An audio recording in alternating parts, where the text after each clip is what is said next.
Hello, everyone, and thank you for joining us today. I would say good morning to those who are joining us live, and if you're joining us later, we're glad you're here and tuning in as well. I want to welcome everyone to a conversation today with Charlanne Wolff and Margie Brubaker, and I'm so grateful that they have joined us for a digital lab specifically for women in ministry, but I think we're going to talk about a lot that really will be beneficial to anyone who might be listening. Because this is a topic that reaches far and wide, and we're going to be chatting about mental health, specifically gearing that towards depression and anxiety and kind of the surrounding issues that affect a lot of our community and a lot of people. I don't think there's really any parameters around that. A lot of people, and especially this year in 2020 and dealing with COVID-19 and other cultural issues, and it just has been a heavy year. And so from my understanding, this has been it's always been a serious issue of concern that is important for us to talk about, but maybe more so now than ever before. So Charlanne and Margie are both professional Christian counselors who see people and treat people who are struggling through either just a rough time or through these issues on a regular basis. And so they have joined us to have a bit of a conversation about these topics and share some of their knowledge and wisdom and understanding with us. So ladies, thank you both very much for joining us. And I'm going to just turn it over and let you both give us a little introduction of maybe your background and your history and how you got into this role, and just help us get to know you a little better. Margie, I'm going to start with you, if you don't mind. Sure. Thanks, Bethany, for inviting me to do this with you and Charlanne. I am married to Mike Brubaker, who has been a pastor for 40-something years, and we finished a lot of years at Grace Community in Frederick about 4 years ago, and since then Mike has been involved with chaplaincy, and now as an interim pastor at a church in the area, a non-denominational church. And I am so glad to be part of Vital Sources Psychological Services. For 18 years I've been here now, and I meet wonderful people. Now I work with wonderful people. We're all Christians here. But the people that I work with on a day-to-day basis are very courageous. They're wanting to know how to help themselves in times of great stress, trials, the depression and the anxiety and other adjustment issues, and then trauma-related things. It's such a courageous thing to open up one's life and talk about it. So that's what I'm doing these days, and I'm glad to have a daughter to work with me at Vital Sources, and she's married to Peter, and then I have Amy, who's married to Josh, and 4 little girl granddaughters and a grandson on the way. So that's me. Awesome. And Charlanne, there you are her daughter, but if you will also give us a little bit about your background and how you've come here today. Yeah, well, I was thinking about the uniqueness of the fact that my mom and I work together at the same private practice, and I was thinking about it because I thought you might hear me accidentally refer to her as Margie or interchangeably Margie or Mom, because sometimes at work I do that interchangeably depending on what context we're in. We know that it wouldn't work for all parents and their adult kids to work at the same place, but it does for us, and we're really grateful. And a unique thing for me, so both my husband and I actually are mental health therapists right now, and he also works at Vital Sources. And I have a real heart for working with people in ministry, as does Mom, with the clients that we see. Coming from ministry families, we have that unique perspective of what it's like to have some of those experiences and be able to walk alongside. I've been working here in Frederick at Vital Sources for 4 years, but I've been practicing for 15 now. And I also work a lot with the area of anxiety. Mom and I actually talk a lot. She kind of does a lot more of work with folks dealing with depression. I do a lot more work of folks dealing with anxiety, and yet it all intertwines, it all intermingles. And so fortunately we get to consult with one another a lot as well, which is wise to do in any professional circumstances. So even this is some of what we're doing today, of getting to be a consultant, wanting to be a resource. And one of the reasons that I became a counselor was because I wanted to also come alongside the church at large, to be a resource, not just in the one-on-one setting, which is what I love getting to do on the day-to-day, but also getting to be a resource for the broader context of how can we come alongside the church and help folks, whether that's folks in ministry specifically or those in congregations, know how do we navigate these situations. Yeah. Well, I want to commend you both because you do such an important work. As we said, this is a wide-reaching topic that can really reach anyone for any reason, or maybe not even a reason we necessarily know. This is a topic that is deeply important to my heart. Just to be frank and share with our listeners, depression has been part of my life. It's something I struggled with in high school, and then I through my life have gone through seasons where it's not there and I'm doing great and awesome, and then other seasons that are harder and I have to do some battle with that and with those depressive episodes. And actually Margie has helped me through some of those. I know her in that capacity as well, as sharing ministry with her. And then also Charlanne, I know people who have seen you as a professional counselor. So while I don't have that relationship with you, I know others who have spoken very highly of the work that you have done in their lives. And so I just really want to commend you both, because I can speak from that personal angle to both of you and the work that you do that is so powerful and so helpful in helping people find hope in Christ and in their lives, and in wrestling through the challenges that come. So on that, the simple fact is we all go through hard times, right? And for all kinds of reasons, different seasons. But sometimes we want to be sensitive to kind of what's the difference between, hey, this is just kind of a tough time, and what is more of a serious issue of depression or anxiety, where we maybe need to take a closer look and really dive in and get some assistance. And so for you all, talk a little bit about where's that, I don't know whether to call it a fine line or a change, or, but where's that differentiation that we need to talk about? I think there's a general malaise that everybody gets sometimes, where you just feel blah, or your sleep hasn't been good, or you're just kind of going through a transition or something. And that is normal. But when you begin to observe that you can no longer manage your day-to-day responsibilities, or if you are kind of losing your zest for life, or you don't really have any interest in doing the things that you usually love to do, you find yourself pulling away from people and maybe wanting to pull up the covers a lot of days in a row, kind of thing. That's an indication that it would be helpful for you to seek some help. Always maybe observing, am I pulling away from my family even, and from my friends, people who I love dearly and that I am in close connection with. And it's also a good poke to get a physical and do some blood work, so that can be a helpful tool, because it may reveal something physical that's observable in the blood work. So that's just kind of a general distinction. How about it, Charlanne?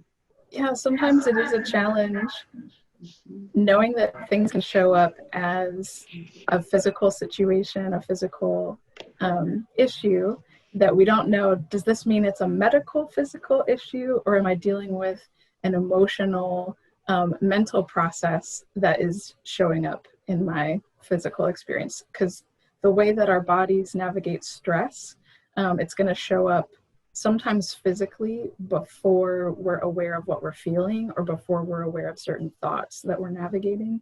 So I think in what you were describing, Mom, about those experiences of shifts and changes that you notice, there's something about if the intensity or the duration is bigger, is longer, that's something to pay attention to. But also if you're noticing things like, so as someone myself who experiences stress in the form of anxiety, it tends to show up in my sleep first. So taking notice of those kinds of patterns, like, oh, I've been having trouble sleeping now for like several days, or if it's gone into several weeks, being willing to then take note. What else do I notice? What else do I need to tune into as a result of these things that I'm noticing in my body? It could show up for some of you in your emotions or in your thought process first. And so that's good also to take note. Where do I see things? Where do I notice things first? And begin to take advantage of realizing some of those patterns. But I'm also a fan of telling people that you don't necessarily have to be the, shall we say, the forensic investigator for yourself or for someone else. And so if you're like, I don't know if I'm just in one of those up and down, like natural ups and downs that happen in life, or if I am going through something that is more like depression or more like anxiety, checking it out, just like, oh, I don't know if I have the flu or just a cold, like we talk to a doctor. And so being willing to actually talk with a professional and consult about what am I actually dealing with here is a really great way to go. Yeah. Yeah, and that is a perfect segue into one of the other questions I wanted to ask you, which is that, if someone is dealing with depression or anxiety or kind of noticing some of those patterns in themselves, or to your point, just going through a hard time, I'm not really sure what it means. When is a good time, or what are some of those indicators for seeking out some additional help and someone to talk to work through some of that? And what's the best kind of first step in that? Mm-hmm. I think a sooner than later is helpful. But what I'm also aware of is that there still exists, sadly, a real sense of a denial, like, oh no, I can't be depressed. Sometimes I still hear Christians can't be depressed. There's a real sense of there's got to be something wrong with me. God isn't okay with me. I'm feeling amazing guilt or shame. Just then that just becomes such kind of a barrier to actually going for some help. But remember this, that the physical, the spiritual, the mental, and the emotional are all linked. When you stop and think about it, if somebody has heart troubles, they call it cardiac issues. If somebody has gallbladder, I don't know, what do they call it for gallbladder? There are so many different descriptions of things that are lodged in organs. When someone has a mental issue, it's but no, it's our brain. And so it's kind of like, because the understanding of the workings of the brain, which is this amazing central system in our bodies that control everything, they're learning so much about the brain now that really gives information that helps us realize, no, we're not going crazy. Those terms are not even appropriate, because there are chemical realities in the brain, there are shifts happening in the brain, so many different things. And all of this can work against, we don't allow it to work for us. And our resistance, or kind of that, what's that old word where you have this,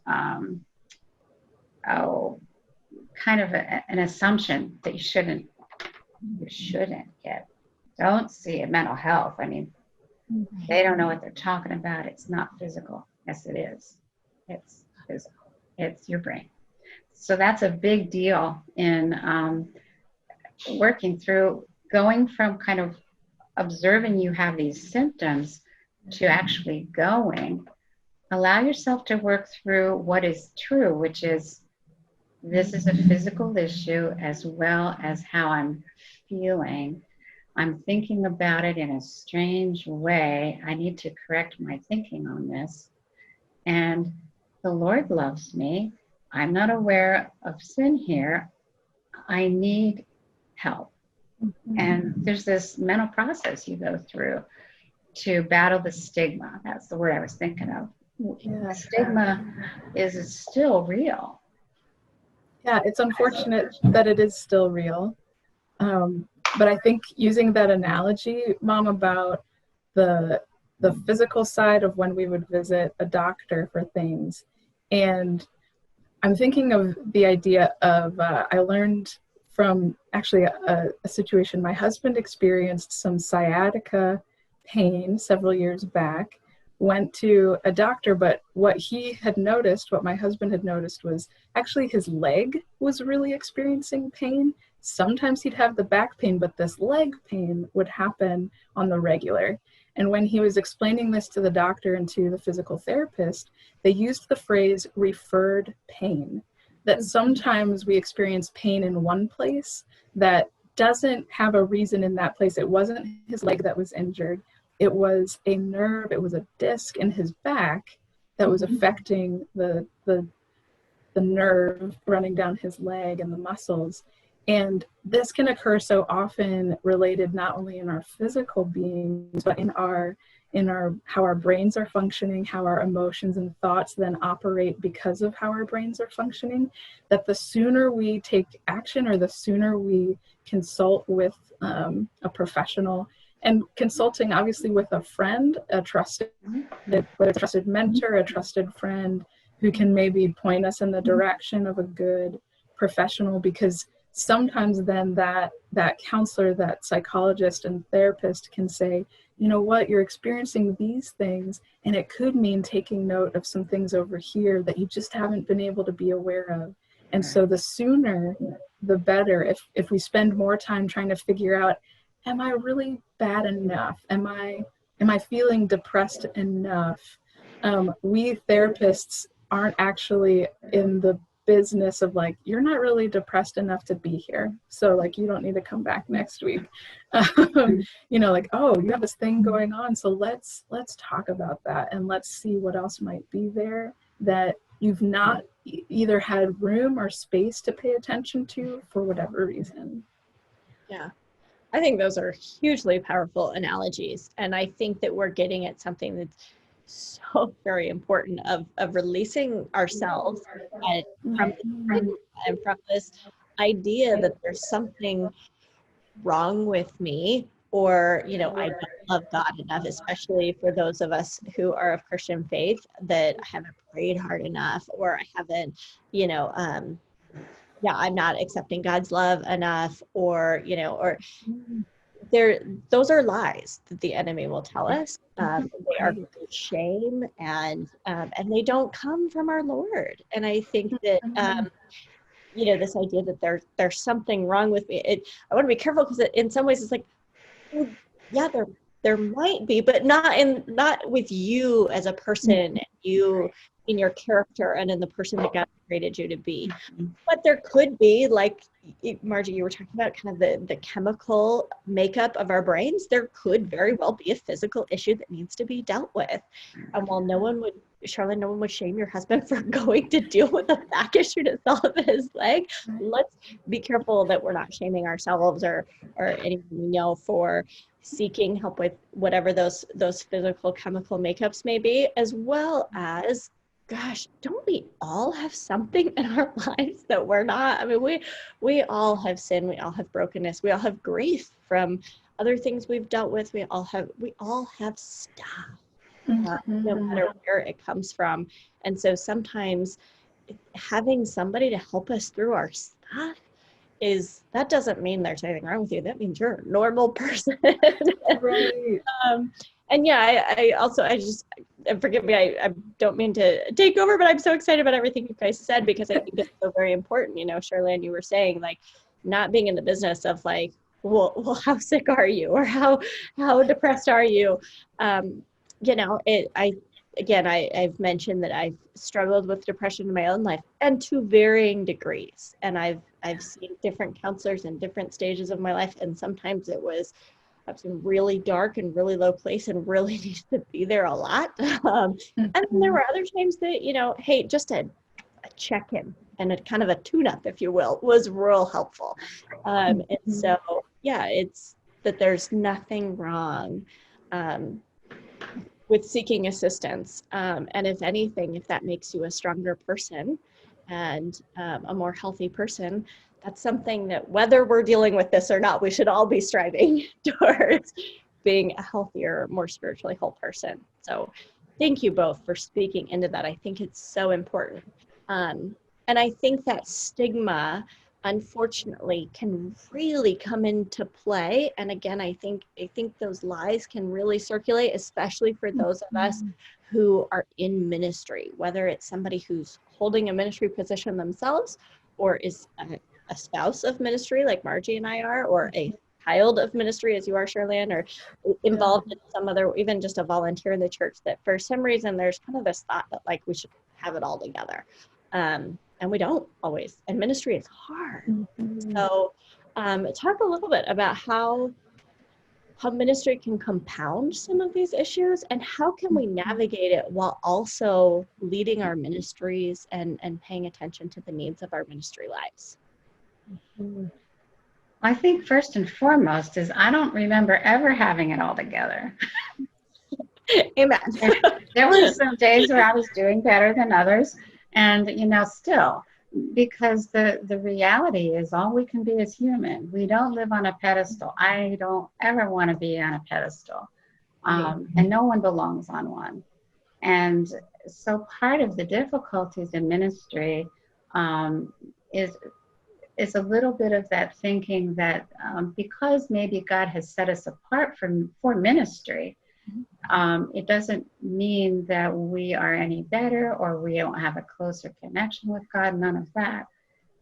The kinds of things that really, what am I doing with my hands? That always is a clue as to what I'm trying to say. Things that bear down on us or that come up and hurt us. Come out of that life that we live in ministry, a lack of boundaries, unclear expectations. The old thing about pastors' wives and expectations, you got to do this and this and this, they really formed from just kind of some generalities that actually seemed to happen over a period of time, but they're not meant to be recreated in every generation. And so it was a way of doing things and being. But these expectations, even and more especially between husband and wife in ministry. What is my husband expecting from me? What am I expecting from my husband? What is the church expecting of my husband? And what is my husband expecting from the church? It's like all these conversations need to be had. And some of the worst things that happen in churches come from expectations in conversations that never happen. And that's one of the saddest things, because we're relational, and our wonderful husbands, and in some church groups, women who serve in pastoral positions, with our spouses, when there's this breakdown of really understanding each other, or when the spouse kind of falls off the radar for the pastoral person, there's a lot of regrouping and rebuilding and rejoining that has to happen out of a whole lot of hurt. I think one of the things that I personally found was being too hard on myself really affected some of my own effectiveness in ministry. I put it in the past tense. I'm still in it, but when I think over all these 40-something years, I can see where I've grown, but I was so hard on myself. I remember, and it really wasn't that long ago, somebody approached me and talked to me about really disappointing them. And I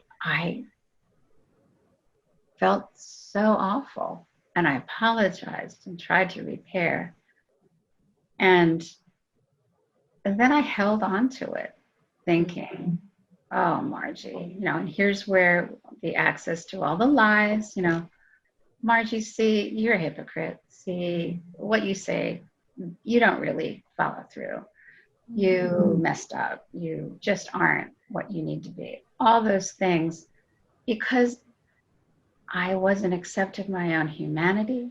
I wasn't accepting the fact that as a ministry person, I'm not gonna be able to follow through on every detail.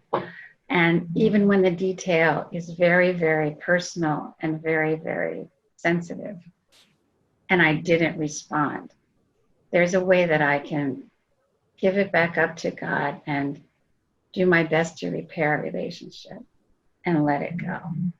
Those kinds of things really eat away at pastors' wives and pastors.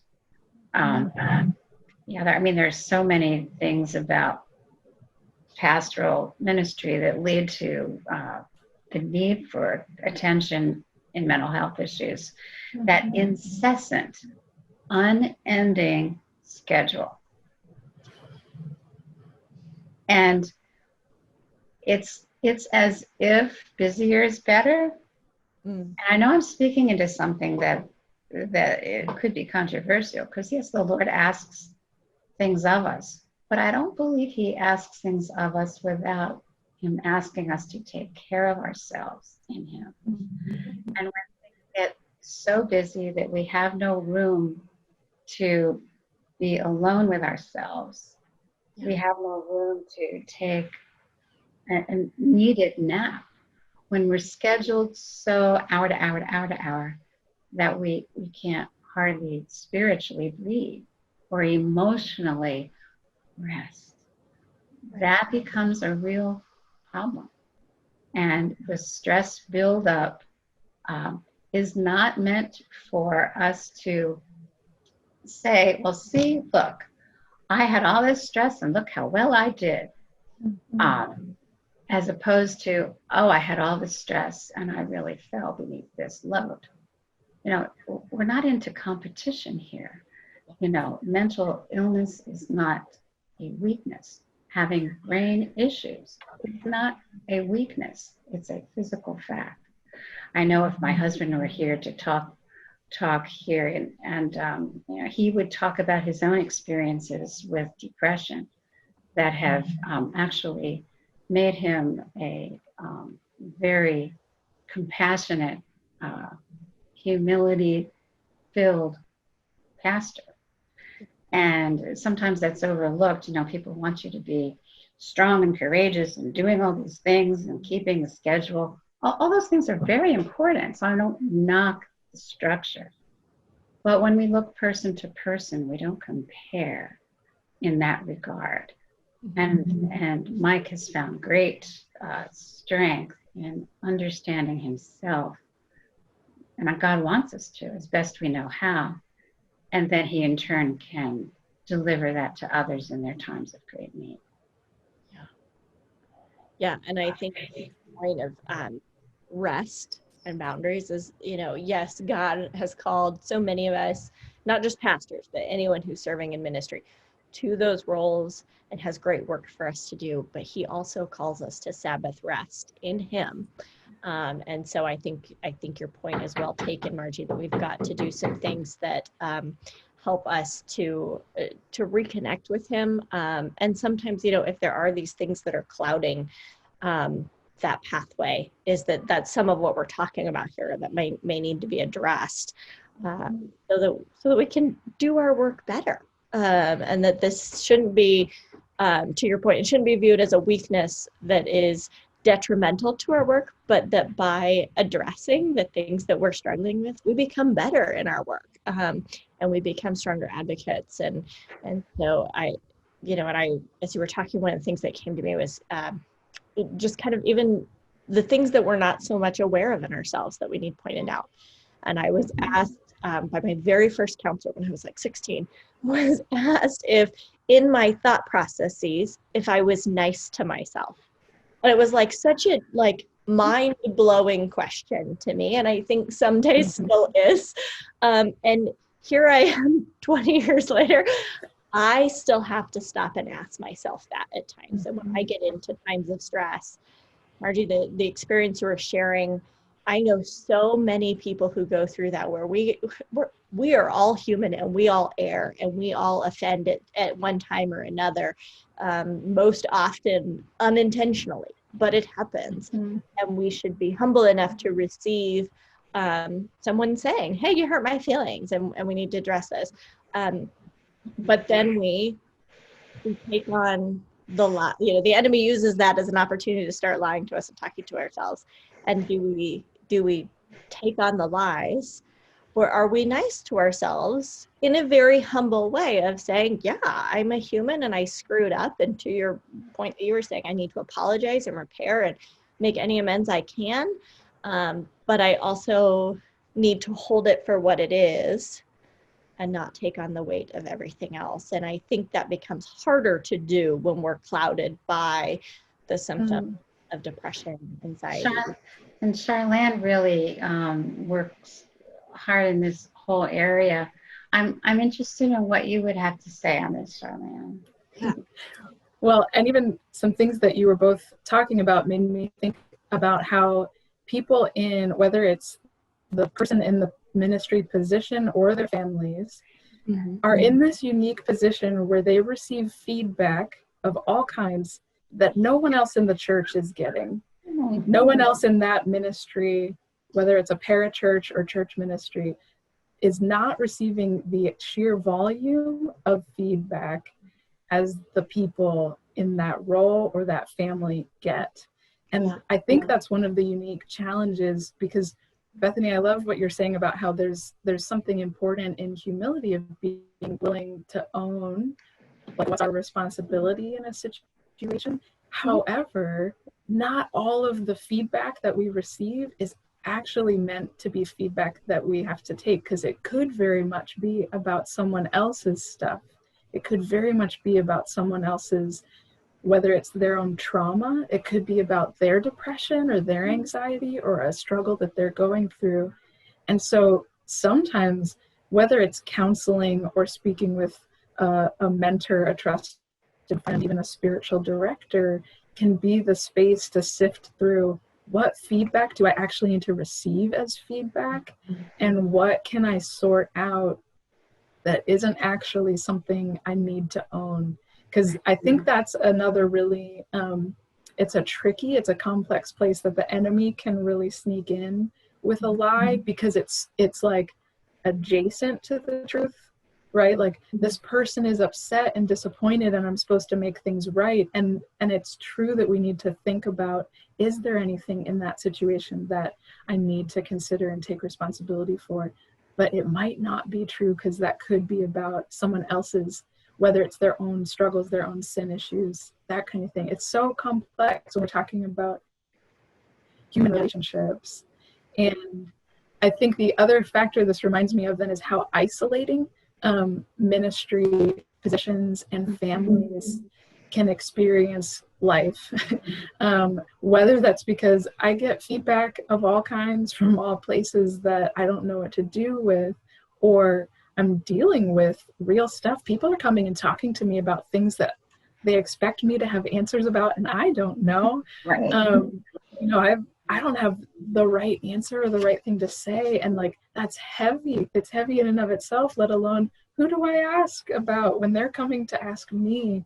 It can be so isolating. And so whenever you're in a position where it's super isolating, and we therapists actually can really relate to this, there's only so many people we can talk to about our work, about what happens on the day-to-day. So the same is true as whether that's pastors or other ministry partners and leaders, that there's only so many, the boundaries of the position, there's only so many people that you can talk to about what's going on with certain things. it makes it all the more vital, I think, to have a person that you're able to talk to safely, that you're able to talk to that's in the context of confidential and all of that.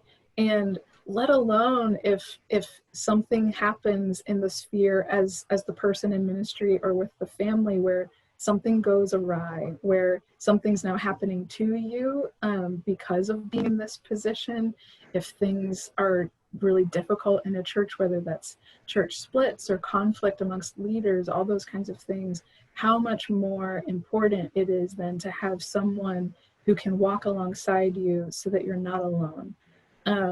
And that's regardless of whether you feel like you're experiencing depression or anxiety or trauma symptoms of any kind, but simply, I feel alone in this, and I need a lifeline. I need a lifeline.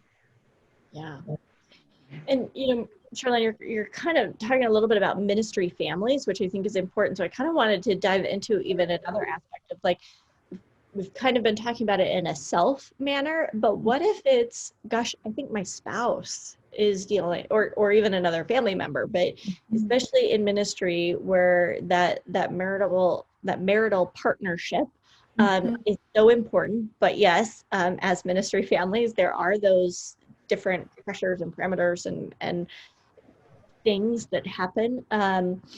So talk a little bit about that, of like, hey, if it's not me, but it's my spouse going through a hard time, that can make it a hard time for you as well. And so how do we navigate that? And how do we support our spouses in that, while also, to your point of what you're saying earlier, of what do we own, right? Yeah. How do I support my spouse, but not own it and not bring it on myself? And but I'm going to stop talking because there's so many directions I can take that question. Just going to leave it as an open floor for you. For sure. I do have thoughts like, Mom, I'm totally interested to hear what you have to say about this as well. But one of the initial thoughts that came to me as I was thinking about this question ahead of time was, it's still so important to actually make sure you're taking care of yourself. And I'm going to put the word first here. I realize that how that could be received, but because it's so easy to want to dive in, I have to fix this problem, I need to make sure they're okay. And while it's true that as a spouse, we have a responsibility to our spouse, we are also not responsible for our spouse. And so making sure that there's that room to, I need to take care of myself so that anything I'm speaking into their process or their situation is coming from a place of I'm dealing with my own needs. I'm dealing with my own, whether it's isolation or et cetera, or even just consulting with someone about how can I best address this with my spouse, and do that from a place of health, do that from a place of good communication, that kind of space. It's so hard if we just come at it from kind of like a scrambling, I need to make sure, I need to, get them to, then that's kind of coming at it then from a position of unhealth, if you will. That's really good, because I think one of the misunderstandings is that taking care of ourselves becomes selfish. Taking care of ourselves is number one on the list. It's kind of like when you're in an airplane, they're saying, if we need to do this, then put it on yourself first before you help your child. Well, that doesn't make sense to us as women with kids and nieces and grandkids. We would want to put it on them first, but no, because we have to be the best we can be before we're helping, or alongside, because sometimes these things take us off guard, and something's happening in my spouse's life, and then it's like, Lord, help me help myself so I can do this. That's real. It's not selfish. You better be playing that. And it's kind of not to our best interest to think that that's good for us. I remember in 1995, my husband had just had major surgery, and it was surgery where they gave him some pain pills that he actually had a reverse. It was supposed to calm him and pacify him. In the post-surgical time, it did the reverse, and he became anxious and all of the opposite of calm and at rest. It took him into a time of having panic attacks. Mm-hmm. And what are we talking about? His brain. We're talking about as things and chemicals and things hit or miss or whatever, that was happening, and he had panic attacks. And the anxiety was high because it stemmed from a physical happening at that point in his life. He got some medication. His primary care doctor was able to diagnose that and give him correct medication.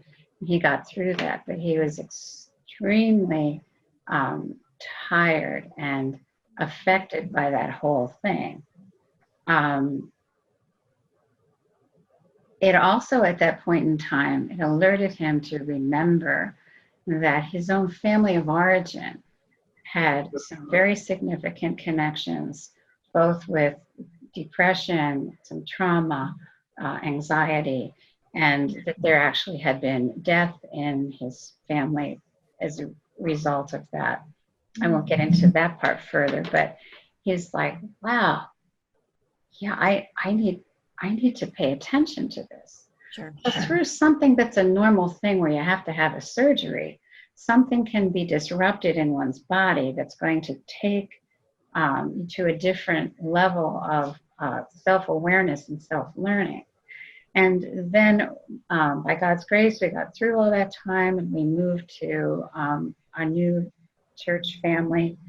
And within a year, Mike had a repeat of a lot of the same symptoms. And the operation was long ago. But he had a recurrence of these panic attacks, and it was overwhelming. And so he met with a psychiatrist. And if he were here, he'd be telling you all this. So I'm not telling you. Right. Tales out of school. He met with a psychiatrist who referred him to a therapist. And through that and through correct medication, he strengthened and he grew and he deepened, and his ability with people continued to grow and be compassionate. So during that time, that was really hard. And I think as I was kind of revisiting that, and Mike and I talked about this last night, kind of in preparation, it was really important for me to not have a timeline for Mike to you better be better by such and such. It was important for me to speak truth gently to him. And sometimes if he was in a pretty bad place, I'd have to ask permission, not because he wouldn't give me permission, but I want to make sure the time is right to say, Mike, would it be okay if I tell you a couple of thoughts I'm thinking and make some suggestions? And he might have to say, I'm not sure right now is good, but maybe later, And that's honest conversation in the midst of a struggle like that. And then love well. There's this tendency to, there's an old Bob Newhart tape where he's playing a psychiatrist and he hands a tissue box and says, get over it. Kind of like there's this internal, family's got to get on with, what are we going to do in May? What are we going to do in June? It's like, we want to know. In that regard, I had to let all my schedules go. Didn't matter. What mattered was the health and the safety of my husband and me and my children. And so there's a certain laying down of not just expectations, but of life as we know it to get through recuperation and healing. And And we did, and we thrived. Just always paying attention to how it might pop up again, and living in the reality of prevention, which is always something to think about in our mental illness issues. Yeah. Sometimes learning to live in that flexibility, Mom, as far as having timelines, not be the focus, and schedules not be what you have to adhere to. Being able to model that for others that are watching. So even if we know we might disappoint someone by saying, I actually have to cancel this get together, I need to cancel this event or meeting last minute.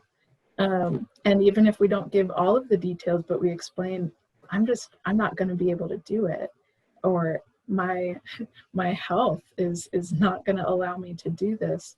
It could be the very thing that someone else needs to know is allowed. Yes. That it's allowed for us to. It's not even just about saying no, right? It's saying, I no longer can do this thing that I had said yes to. And I may have really legitimately wanted to do this thing. I may have wanted to be at this gathering, this meeting, this event. And I'm sad to say that I'm not in a position to be able to do that. And so to be able to practice doing that can sometimes be this thing that opens up someone else being able to practice doing that as well. And I can definitely say that growing up in this family experience of watching parents who handled things in this way, of consulting with counselors, going to the doctor and navigating these things, let me know that when I got to young adulthood and realized, oh, I think I need to consult with someone too, that it's okay to do that, and that there's freedom and growth that can actually happen in that space. Yeah. I love that. And I love that idea of like putting down the idea of a timeline, or even of a, like, this is the thing that's going to fix it, or this is how we're going to fix it. And this is when we're like, and I think it might be important, if I could, to suggest that we look at some of these walks through depression and anxiety and just rough seasons as journeys. And it's really just part of the pathway. And there's not necessarily like a start and an end, and it's not a race either. And I think that even, gosh, I think the last time I got a cold and it was like, the sniffles are coming and I'm getting that scratch, and like I'm immediately like Googling like how fast, what do I do to get rid of this fast, right? Like how quickly can I treat this cold and be done with it? And I swear every time I get a cold, I do this, and I think I'm going to, take all the echinacea, and I'm going to throw all this. It never fails. The cold has to run its course. It just does.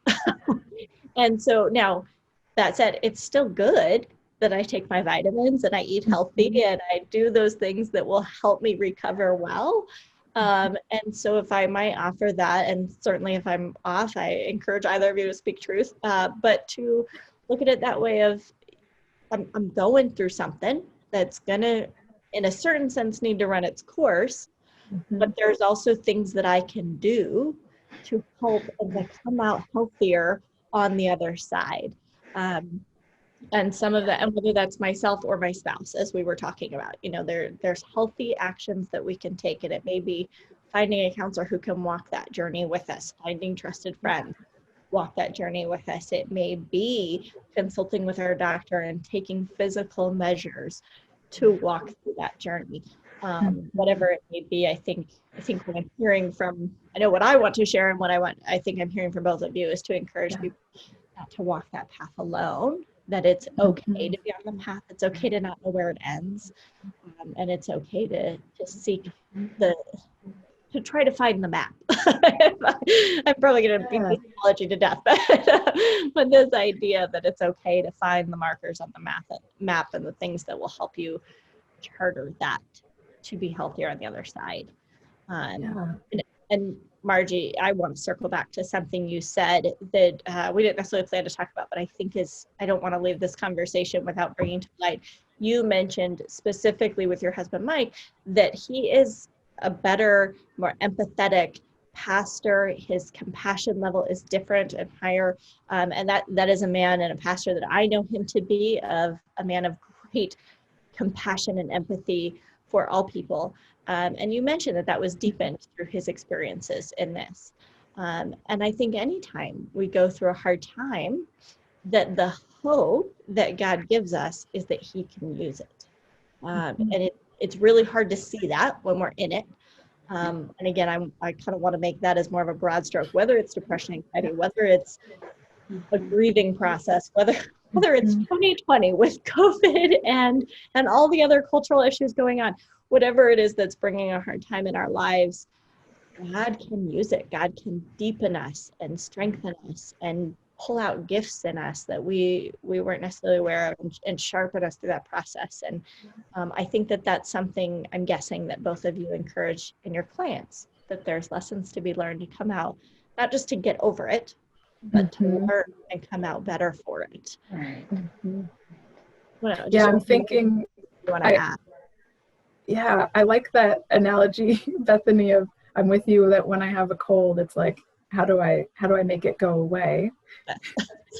Rather than acknowledging I'm human and there's a process that's going to happen here, and figuring out how do I keep doing the things, even though it may not make my process go faster, it's going to support my brain, it's going to support my body, it's going to support my emotions if I do continue to do the things that I know help me be well. Even if I'm not feeling well right now in some way, shape, or form, doing these things are going to help me be well eventually again. And I often tell clients, especially clients who said, I came to you, whether they came to me specifically or came to our practice because you're a Christian. I often tell them, I want you to hear from me that while I'm a Christian whose values are going to shine through in how I do my work, I'm not going to sit here and say, let's figure out how you can pray more, how you can try harder in your faith, how you can read more scripture, because that's like some kind of cure-all.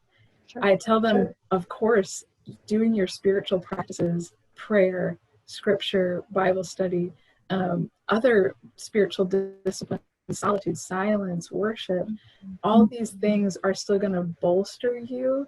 But if I sat here and just told you that that's the way to get over like symptoms, to figure out what it is that you need to notice, well, you've already been doing those things, and it's been hard to notice some things.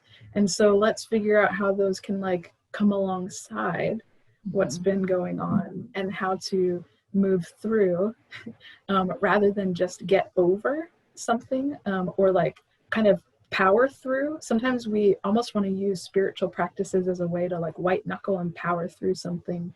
And I love that you mentioned Sabbath and rest earlier, because I believe that Jesus calls us to rest. And how does it look to rest in these practices and allow them to be support rather than something I have to use to like white knuckle or just tough it out and try harder. Mm-hmm. I appreciate that word too, because I think often sometimes when people come to me, sometimes depression is as a result of great trauma, maybe recent trauma, maybe trauma from a long time ago.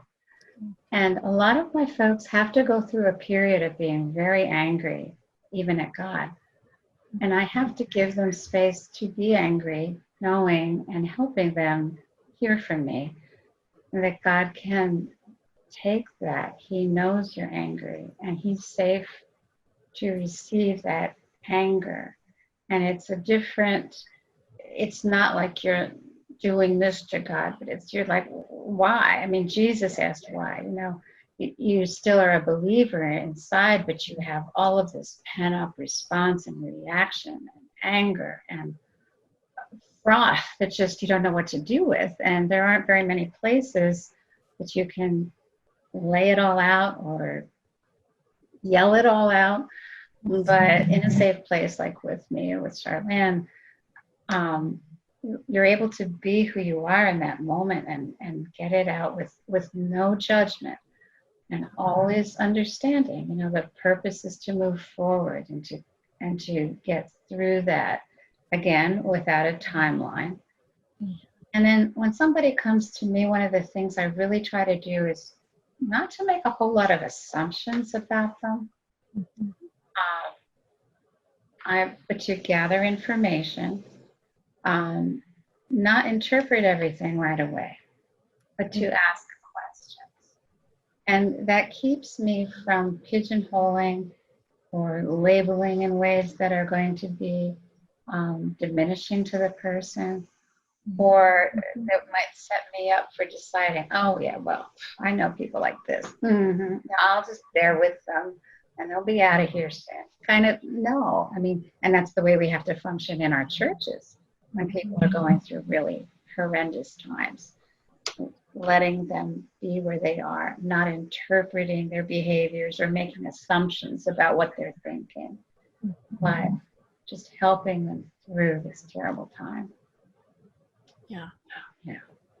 Well, thank you both for sharing and be part of this conversation. I do just want to mention to our listeners who are listening, whether it be live or whether they're tuning in later, that when we do post this video later, we're going to be posting some resources that Charlanne and Margie have put together that may be beneficial to anybody who is either going through a rough time themselves with depression, or whether they're spouses, or whether they know someone, whether they're in ministry or not, but just some things that could be really beneficial of seeking out some assistance, or also just I saw on your list some great books, some great podcasts, some of those things. Anything else that you would want to add before we turn that over to our listeners? Yeah, I want to say this list was really geared towards the idea that what does it look like if I just want to learn to start paying attention to my emotional, my mental, my physical well-being, like in how they combine. So whether that's you learning how to pay attention for yourself, or you learning what does it look like to encourage others to pay attention to these things.